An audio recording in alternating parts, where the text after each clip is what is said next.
নোয়াখালীর জন্য তো অবশ্যই ক্রিকেট বোর্ড চাইছে বিপিএলটাকে বিতর্ক মুক্ত করতে। এখানে আসলে নোয়াখালী থেকে একটাই কোম্পানি তারা ইন্টারেস্ট দেখিয়েছিল। আপনার কাছে কি মনে হয় যে এবার কি বিপিএল বিতর্ক এড়াতে পারবে, বা দল নিয়ে এখনো আমরা দেখছি অনেক কিছু, চিটং থাকছে না, নোয়াখালী নিয়ে অনেক কথা শুনেছি, নোয়াখালী লোকজন আমরা সব জায়গায় তাদেরকে দেখতে পাই, নোয়াখালী বিভাগ চাই, কিন্তু সেখানকার একটা ফ্র্যাঞ্চাইজি নেয়ার মতো কাউকে খুঁজে পাওয়া যাচ্ছে না। এই বিষয়গুলো কিভাবে দেখেন?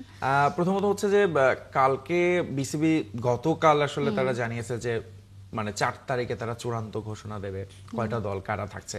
তবে আজকে একটা বোর্ড মিটিং আছে বাংলাদেশ ক্রিকেট বোর্ড, এবং সেখানেই মনে হয় যে এটা একটা বড় এজেন্ডা থাকবে, এবং সেটা হয়তো আজকে হয়তো কিছু একটা জানা গেলে জানা যেতে পারে।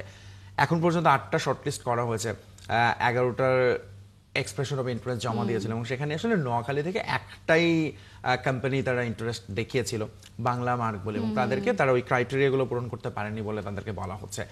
বিতর্ক এড়ানোর চেষ্টাটা আছে এবার, মানে দৃশ্যমান চেষ্টা আমরা দেখতে পাচ্ছি বাংলাদেশ ক্রিকেট বোর্ডের। সাধারণত যেটা হয়, আমরা যদি সবশেষ বিপিএল বা সাধারণত আমাদের বিপিএল এর পূর্ব অভিজ্ঞতা বলে যে শেষ মুহূর্তে তাড়াহুড়ো করে এত বেশি যাচাই বাছাই ছাড়া অনেক কিছু কারণ নিয়ে যাওয়া হচ্ছে, বা পরিচিত আছে, আচ্ছা বোর্ডে কোনো ডিরেক্টরের কেউ, তাদেরকে দেওয়া হচ্ছে। কিন্তু এবারে তারা চেষ্টা করছে, এখন পর্যন্ত তারা যে ক্রাইটেরিয়াগুলো সেট করেছে সেগুলো পার করে আসছে। যেমন ধরুন ক্রাইটেরিয়ার মধ্যে একটা হচ্ছে পে অর্ডার দেওয়া, একটা হচ্ছে ব্যাংক গ্যারান্টি, এবং একটা হচ্ছে লম্বা সময়ের জন্য চুক্তি করা। তাদের সমস্ত 3-4টা কমিটি করা হয়েছে, ইন্টিগ্রেটিভ কমিটি, যারা দেখছে পেপারস গুলো, কোম্পানিগুলো যাচাই বাছাই করে তাদের যোগ্য কিনা।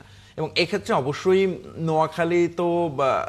নোয়াখালীর জন্য তো অবশ্যই এটা একটা মানে আলোচনা যেহেতু সবসময় থাকে, তারা চাইছিল একটা দল তাদের থাকা দরকার ছিল, সেখানে একটাই কোম্পানি যেহেতু ছিল এবং তারা এই ক্রাইটেরিয়াগুলো ফিল আপ করেনি, অবভিয়াসলি তারা বাদ পড়ে গেছে এখন পর্যন্ত। কিন্তু একই সাথে ধরুন নোয়াখালী না থাকার সঙ্গে আপনি চিটাগাঙ্গের যদিও এখনো দল থাকার সম্ভাবনা আছে, চিটাগাঙ্গের একটা কোম্পানি এখনো তারা টিকে আছে দৌড়ে, কিন্তু খুলনা নেই, বরিশাল নেই।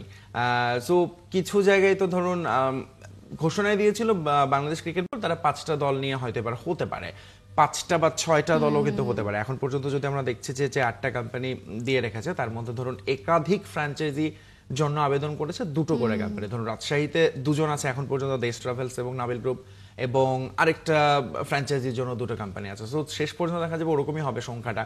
কিন্তু ওই সংখ্যার চেয়ে বড় কথা হচ্ছে বাংলাদেশ ক্রিকেট বোর্ড চাইছে বিপিএলটাকে বিতর্ক মুক্ত করতে, যে কাজটা একদম শুরু থেকে করা দরকার ছিল।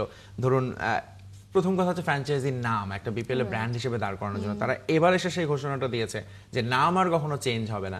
বাংলাদেশ ক্রিকেট বোর্ড যেটা সেট করে দিবে সেটাই, যে দলই নিক তাদেরকে এই নামেই আসলে খেলতে হবে। এটা একটা ভালো মুভ। বাট একই সঙ্গে ধরুন অনেক সময় আমরা অনেক রকম পরিকল্পনার কথা শুনি প্রত্যেক বিপিএল এর আগে, কিন্তু বিপিএল শুরুর পর আসল চ্যালেঞ্জটা শুরু হয়। যতদিন গড়ায় ধরুন শন টেইটের মতো কেউ না কেউ বলে বসবে আমার বেতন হয়নি, অনেকে আসতে চাইবেন না, সেইগুলো আসলে মানে এখন তো একটা ফেজ, প্রি ফেজ, তারপরে আছেন ধরুন টুর্নামেন্ট চলাকালীন একটা ফেজ, এবং পোস্ট বিপিএল। এই 3টা জায়গাতেই আসলে বাংলাদেশ ক্রিকেট বোর্ডের স্টেপগুলো যদি এখন থেকেই একেবারে তারা ঠিক করে উঠতে না পারে, তাহলে সামনে বড় চ্যালেঞ্জ তো থাকবেই।